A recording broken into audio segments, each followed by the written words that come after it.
Today I'm going to be sharing my process of becoming a stay-at-home mom after working at 9 to 5, what that looks like, how I'm adjusting 4 years later, and yeah, because I know on Threads I've seen a lot of people like, hey, people who've had jobs before like becoming a stay-at-home mom, what it was like, or I'm thinking I'm becoming a stay-at-home mom, is it worth it?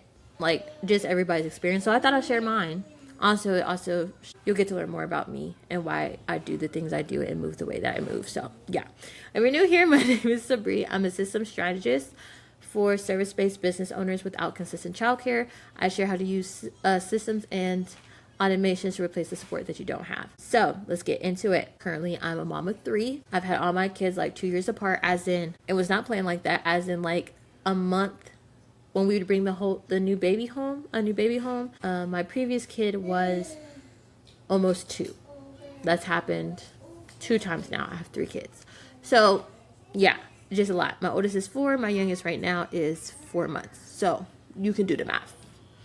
And I'm also M25. So, so it's just a lot going on. I did get married when I was 19. I joined the military, graduated high school, all those fun things. Was that in my plans? No. But that's also going to be another video for another day because it's just so much to me. And apparently I got stories for days. And sometimes I be thinking about my life. I'm like, Sabrina, that was actually a lot.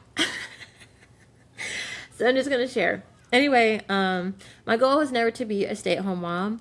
My goal was always to, send my kids to daycare, go work, become a ladder of some sort because I was that career girl. I was like, I'm going to get this. Ain't no man going to help me do nothing. I'm going to do it by myself.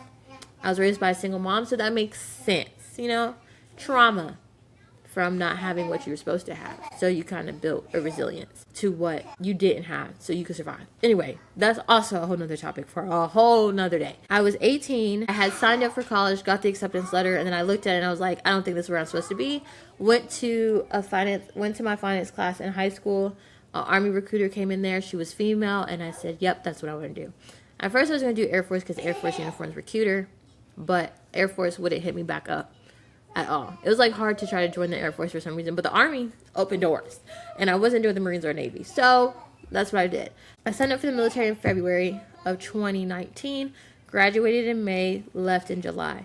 And so I left 2 months after I graduated high school, and then I went into AIT and all those things. My job in the military was a human resource specialist, so I did HR. Kind of similar to stuff I do now. Low key, when I think about stuff to do now, almost like the whole client experience, managing people, keeping up with everybody, make sure you get stuff. Bro, I'm having this mind-blowing thing because I've been working on my messaging for so long, and I have other videos of me being like what I'm doing now and how I've been positioning and changing a lot of things since being in business for 3 years. But the funny thing is that I've always been doing this stuff. It's just done in a different way. I'm sorry I'm having this mind-blowing moment right now because you know how when you're changing and you're pivoting and sometimes you can feel like, is this even me? And then having these moments is like, no, it's you. Yeah. Anyway, I'm glad I'm recording this video and can have it on YouTube for years to come. But, yeah, basically what I'm doing now with helping with your client experience, you managing people and keeping up with everybody and nothing falling through the cracks is exactly what I did in the military, just in military terms. The exact same way. And I think I'm so blown about that. Wow, thank you, God. Anyway, I became a human resource specialist. I had a boyfriend at the time. I ended up being engaged to him. End up ending the engagement. After that, I got with my husband, who's my husband now. And then we got married at the end of that year. And then I was pregnant 3 months later after we got married. So COVID was happening when I met my husband. We spent a lot of time together. That's probably why we got married so fast, because we spent a lot of time together. We asked all those questions, kind of like that. Almost kind of like a Love is Blind situation. But I knew who he was and saw it. Anyway, the goal wasn't for me to be a stay-at-home mom. We should send my kid to daycare. And then we're like, okay, who would pick her up?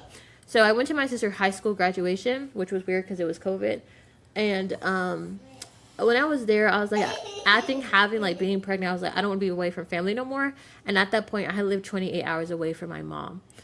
And we lived 20 hours away from my husband's family, which we now live in the state where my husband grew up at. And so we lived that far away from my mom. El Paso, Texas, to be exact, which is basically Mexico. Because if you look on the map, El Paso, Texas is in that.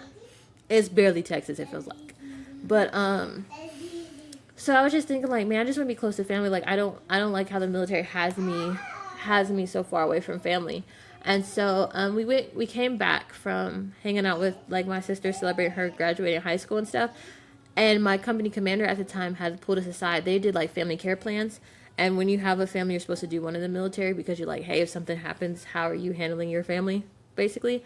And so she was telling me, hey, like, I don't recommend you do dual military. That's really hard. I just wouldn't recommend it. And so she was saying, hey, I'm giving you 7 days to figure out if you want to either leave or stay. She was saying either me or my husband could get out. And so we made the choice for me to get out, but that was such a battle in those 7 days. I ended up having more time, but she literally did tell me at the time, like, I need the answer by next week. Excuse me, ma'am? Nobody was thinking of me being a stay-at-home mom, just cutting our income short like that fast. And so we made the decision after wrestling with God and stuff, and God kind of showing me, like, hey, you need to get out, and kind of putting on my heart, like, hey, like, change the way your family has always ran and stuff like that. Providing a better life for my kids. For my kid at the time, now I have 3. So we did that. I got out. She told us that in like June. I got out in October. And I literally had to be the person to get me out because there was no one left the military like that all the time, at least not in the company that I was in. So I literally had to figure out how to do it. And I did, which is also a great fact about me with client experience and automations. I'm going to figure it out because nobody's showing me. I know how to figure it out. And so it's just crazy. Okay. So I got out the military in October, had my daughter in November. My husband was deployed in January. So he left in January. The end of the year, we saw him in November. Yeah. So my journey being a stay-at-home mom was not like this cute little sweet, beautiful thing. It was like, hey, you should consider, oh, okay, do it. Then husband gets deployed. And so my first year as a mom was rough. That does not happen to everybody. And I think now that I sit here and actually talk about it, I'm just like, what in the world? I think I was 21. Yeah, another year had passed. So I was 21. I had my birthday then. I was 21 and my husband was deployed for that. So yeah. And we had just got married as well. Didn't get to experience like being a parent with my husband like that for the first year at all. And it was just me. And then when my husband came back, my daughter turned 1. So yeah, that's that. So becoming a stay-at-home mom has not been like that. What has the transition been like? I definitely struggled with my identity a lot because my identity was in what I did. And so a lot of it was like, I don't know what I'm doing no more. And then being deployed and then being out of the military. The military literally becomes your family when you go into it because you're not around your family. So that was another rough thing that I had to go through and struggle with, and sometimes do struggle with. Not about the military part no more because it's been 4 years since I've been out. It's just very interesting to say the least. My husband told me like, hey, I want you to figure something out. And I had almost been this virtual assistant for a girl that was popular on Instagram, influencer, but I couldn't. I was like, I don't think I could do that with like my daughter and having to be at like photo shoots and stuff with her, so I didn't do it. But I ended up finding a VA course and I signed up for it. The lady was in Australia. I woke up at 4 a.m. to be there for the live coaching and stuff like that with my child sleeping. Didn't know she was in Australia, okay? This is where the online world really opened up for me. And that's how I'm here talking to you from a virtual assistant course from a lady in Australia named Karen. Which, when I look back, a lot of the stuff I wanted to do was tech back then. A virtual assistant, I was like, I'm going to do social media manager. Then I went back to a virtual assistant. Then I started doing brand deals and stuff. Then I stayed a virtual assistant for a little bit, quit, was an intern, executive EA. I've been battling the VA thing. Now I'm a systems strategist. And that's how we're here. And me helping moms without consistent childcare, because that's me, automate their business, managing client work, especially for my service-based mamas. That's how I became a stay-at-home mom. The transition has been different. I use my skills from being a human resource specialist in my home and in my business and how I look at life now. And I also have videos talking about that as well, like why I chose tech, why I quit being a VA, and here's what I'm doing now. That's how I became a stay-at-home mom. I do love having my own schedule and stuff. I do love that. Do not like solo parenting as much as I do, but it's fine. It's just the season of life I'm in. I've learned a lot about myself being a stay-at-home mom, being able to figure out what I'm really passionate about. Because even when I was in school, I think I was only doing things because there was like, you need to go to college and stuff. And I really still to this day, I'm like, I would love to go to school for communications.